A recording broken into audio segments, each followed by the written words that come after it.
signs you could have stayed. It's only over when the day is done. I never knew you was a runner, yeah. I mistook you for a son. It don't matter what we think when it's all over. 'Cause this is our last chance to leave it all behind. Raise your voice and raise your power, yeah. This is our last chance to leave it all behind. Raise your voice and raise your power, yeah.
Archie, is it fun? Fun. Fun.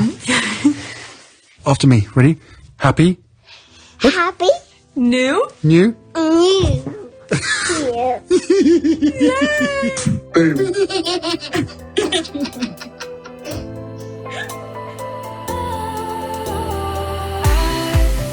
Was wrong to say I wouldn't change a thing, 'cause in the story of our lives, the best of times through colored glass, time rolls on enough to let me move on past, but every little now and then it creeps on back to shape my smile.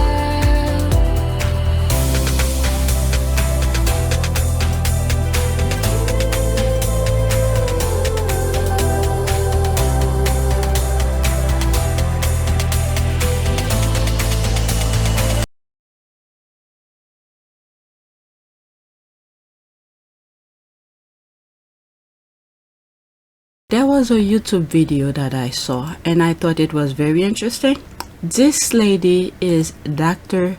Shannon Curry. What's your educational background? I started college at Georgetown University. I then transferred to the University of California, Irvine, where I received my bachelor's degree in psychology and social behavior. I completed my master's degree in psychology at Pepperdine University. I went on to complete my doctoral degree in clinical psychology at Pepperdine University, which included several training rotations at different practicum sites. Those are essentially clinical rotations we do to learn various types of psychology. You learn how to do psychological assessment, counseling, etc., and you do that in a variety of different settings. And then I completed a year-long doctoral internship at an American Psychological Association accredited doctoral internship. You do this year before you get your degree. And that was at Tripler Army Medical Center. It's traditionally a military internship. They did admit 2 civilians. I was lucky enough to be one of them. I then completed 2 years of postdoctoral training at Hawaii State Hospital, a locked forensic psychology facility, and that's where you essentially have individuals with severe mental illness who have committed crimes. Have you done any additional coursework or educational work? I have. So after I completed my doctorate and my postdoctoral training, I obtained it's called a postdoctoral Master of Science degree in clinical psychopharmacology.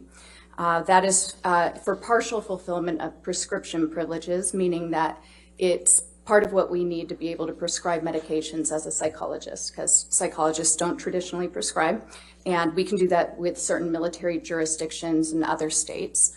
I also obtained advanced training in the Gottman method of couples therapy.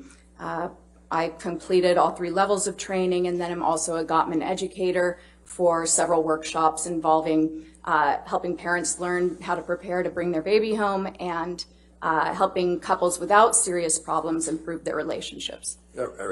What's the Gottman method? The Gottman method is a highly research-based method of couples therapy. It's very structured, so different than what many people expect when they think about couples therapy. I always tell my clients I don't want them to come in, just tell each other all their problems, and then have an awkward, silent drive home. In this therapy, they come in, they complete a really structured assessment in the beginning. So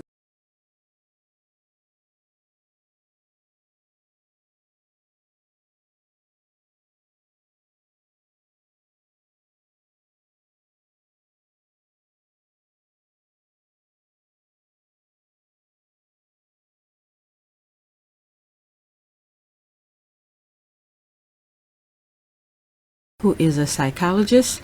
She was one of the professionals who came to speak at Johnny Depp's trial regarding psychology and all of that. She was so great during her testimony and during her presentation, talk about her specialist. Do you work in connection with any particular courts? I do. So I am actually not sure if I'm on the list anymore in Honolulu, but I am a certified forensic evaluator for the state of Hawaii, which means that I have been appointed by the court to conduct evaluations for matters that are presented. And then I'm also on the list of forensic evaluators in several courts in Southern California. And then I'm contracted by the military, the Department of Defense, now and again for evaluations of PTSD from service members. Okay, you mentioned PTSD a couple of times now. Yes. What are you referring to there? So PTSD is a mental illness. It can develop after a person has been exposed to a traumatic event. And our Diagnostic Statistical Manual, the DSM, is sort of the authoritative manual of mental illnesses. It's considered our Bible of mental illness. We go there for diagnoses. And according to that, there's a specific type of trauma that a person must experience for them to be able to qualify for a diagnosis of PTSD. And that's an event that is life-threatening. It can also involve sexual assault, and you can experience that either directly, but you can also be traumatized if you've seen it happen to somebody else, or if it's happened unexpectedly or violently to somebody close to you, a family member or a friend. And then there's also a provision for people who are first responders, if they're encountering really traumatic information regularly, that qualifies as a trauma. Now, there are a number of symptoms that can develop. Sure. We'll talk about that some Okay. more. Do you hold any credentials relevant to the work that you do? Well, I am a licensed psychologist Where? in California and Hawaii. Okay, and any other certifications or other credentials? Not that I can think of off the top of my head other than the training with the Gottman method of couples therapy. Okay. Have you worked with the Hawaii Department of Courts and Corrections? Yes, I have. In what capacity? Well, so that I guess would be a credential. So I am a certified forensic evaluator for the state of Hawaii. In connection with your doctorate, was there a research component? There was. So would you like me to tell you about it? Yes, please. Okay. So I conducted a research study while I was at Pepperdine completing my doctorate. It's called a dissertation. So when you're obtaining your doctorate, you contribute something to the scientific field that you're in. And typically that involves doing what we call novel science. So you're doing an experiment, you're finding out new information and helping the field progress. So I did research in Peru, and I was essentially looking at the effectiveness of a therapy intervention there for kids who were growing up in this community called Ayacucho, which was exposed to 20 years of guerrilla warfare, the longest guerrilla war in the history of the world.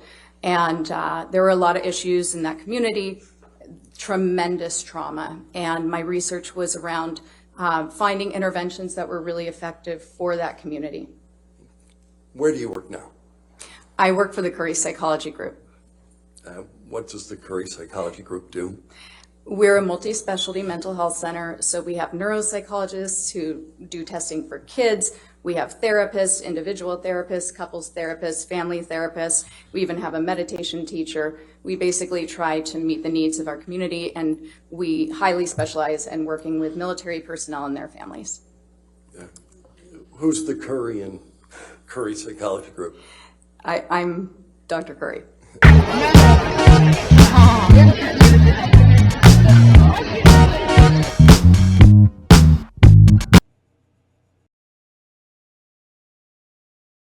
And I believe she also worked with vets who experience PTSD or just any sort of mental issues and things like that. She sort of explained her background during the Johnny Depp's trial. Do you get, in the course of your education, any specialized training? Any what? Specialized training? I did. So my internship specifically was dedicated to essentially working with post-traumatic stress disorder, traumatic stress. A lot of my training has been with psychological assessment and testing. And then my training during practicum and then in my postdoctoral work was dedicated to working with trauma populations and also conducting forensic psychological assessments. Oftentimes, forensic psychological assessments actually refers to doing testing and an interview and a couple other things for purposes related to law. So it's the application of psychology to the courts, to legal issues. And sometimes that also involves doing assessments for the military to determine whether somebody has sustained a mental disability after combat. You indicated that you did some work at Tripler. What's Tripler and what's the work you did? So Tripler Army Medical Center is a hospital in Honolulu, Hawaii. If anybody's ever gotten to have a vacation in Hawaii, it's a giant pink building there. And it's one of the top training sites for military psychologists. I was very, very lucky to be able to train there. They have wonderful funding and a lot of new research going on, particularly for PTSD, but really for all areas of mental health. While I was there, I did rotations in family psychology, so doing family therapy. I worked with children, but I also did a neuropsychology rotation, learning really the ins and outs of advanced psychological assessment, identifying not just mental issues, mental illness, but also traumatic brain injuries after trauma, and doing those PTSD evaluations, and then also working with service members who were struggling with a whole host of issues, military stressors, normal life stressors, and then also those who sustained tremendous trauma from combat. Do you still continue to work with the military? I do, actually. My practice is very focused on military service members, veterans, and their families. All right, she did really well on the Johnny Depp's trial, regarding psychology and all of that. I thought her message during the 4th of July was very interesting and very informative. Some of the things she said I was not aware of, and I will hope one day Archwell and INVICTUS, especially INVICTUS, works with her because she has a lot of experience working with vet and her specialties and the mental aspect of that. And I think she will be a great person for INVICTUS to work with. But let's listen to her. Hi guys, it's Shannon. Happy 4th of July. Today we are going to be hearing a lot of fireworks, and for vets, sometimes the relationship with fireworks on the 4th of July is a little bit complicated. Fireworks can sound, smell, and feel a lot like mortars going off. And for anybody who has served in Iraq, Afghanistan, or Vietnam, the 4th of July may not be the easiest holiday to get through, nor the days around it when fireworks are inadvertently going off, it seems like, at all hours. So if you are a vet, if you are somebody who has seen combat, and I would not thought of that. This is why she's the professional. Yeah, when I heard that, and I was like, oh, I should share that. But when I came across it, and I felt like I should share it. Hi guys, it's Shannon. Happy 4th of July. Today we are going to be hearing a lot of fireworks, and for vets, sometimes the relationship with fireworks and the 4th of July is a little bit complicated. Fireworks can sound, smell, and feel a lot like mortars going off. And for anybody who has served in Iraq, Afghanistan, or Vietnam, the 4th of July may not be the easiest holiday to get through, nor the days around it when fireworks are inadvertently going off, it seems like, at all hours. So if you are a vet, if you are somebody who has seen combat, and you find that you are dreading fireworks shows a little bit, or just these days and the loud booms that can seemingly come out of nowhere, I want you to know that there are a couple of things you can do to help yourself get through those triggering experiences. So these are grounding techniques mostly. What happens when you've experienced combat is that even if you don't have PTSD, there are memories that can be triggered by sensory experiences. So a lot of the memories from combat are very sensory. There are smells of burning, smells of rubber. They are sounds, loud booms, unexpected booms, and also the sensations of kind of a sonic blast, of the shaking of your eardrums getting blown out. And fireworks can sometimes elicit a lot of those memories. If you find that you are getting stressed, if you're getting extremely uncomfortable, I'd like you to do a couple of things. First of all, preparation. Reminding yourself throughout the day where you are, taking stock visually, feeling the ground beneath your feet, and even just sort of mentally telling yourself, I am here, I am in my home, I am with my dog, which, by the way, if you do have a pet, they are one of the greatest, most wonderful grounding gifts we have. Pet your dog, look them in the eye, get that boost of oxytocin. Be around people today. Avoidance is really the enemy when we're dealing with traumatic reminders. So if you have people who are supportive, I would really encourage you to try to work through that urge to avoid, to self-isolate when you're feeling these reminders and you're feeling the stress, and to really force yourself to be around people and to expose yourself to people you love, the people who make you feel safe. Accept that support if it's available to you. Another trick that's actually highly effective is safely bringing down your body temperature. You can do this by taking a cold shower, grabbing a bag of ice or peas, frozen peas, put them on your neck right here to quickly cool your entire system. That's one of those things that can help take us out of sort of a dissociative memory of trauma. She reminds me of Heather Locklear around the 80s. If you look at pictures back in the 80s, Heather Locklear, she reminds me of her. But let's listen. Let's continue. Bring us right back to the present moment. If you're still feeling these heightened emotions and none of these grounding techniques are working, there are resources available. There are support groups. We've listed some crisis phone numbers in previous posts, but you can also find those from the National Center for PTSD. Give it a quick Google, National Center for PTSD, and also the Department of Veterans Affairs. They list a whole host of resources to vets and active duty service members who are struggling with PTSD today.